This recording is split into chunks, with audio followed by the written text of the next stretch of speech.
umuntu ushaka kubatizwa agomba gukora ibyo ndi kumubwira, akubahiriza amategeko y'Imana uko ari 10, akagendera ku mabwiriza Uwiteka ashaka. Icyo gihe rero ikiba ni iki?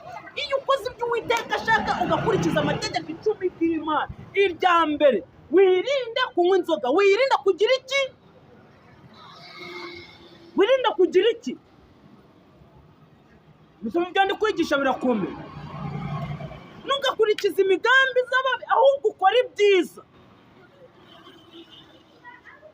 Mukristo, haleluya. Wagicucu hanigishirije ntabwo ibitekerezo byawe biraho, ufite ibindi bintu byo wibereyemo by'uri gutekereza. Kwitekereza agafilime kanza hino sha. Agaki? Agafilime kanza hino uzi ko navuye mu rugo ntagasoje. Filime? Hinza hino TV show yasohoye filime. Ijwi Induru y'Umutima.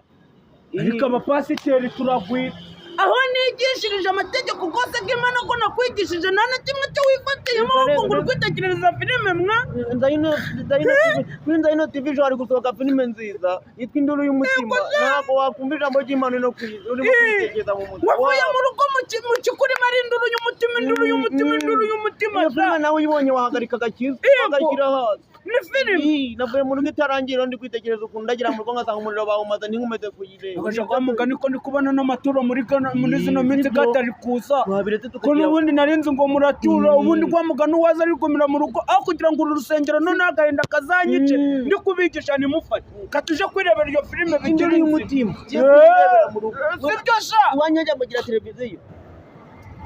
Nanjye ndeba kuri telefone ya mushiki wanjye. No muri telefone irimo Induru y'Umutima. Nuko ari bose dukunda rero.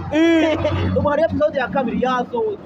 Niya gatatu rizajya gucyo bakomeza turyoheye. Ujya gusenga tubihagarika. Pastor nawe urinda n'izina ry'Imana. Ubu utangiye kurigwa ni.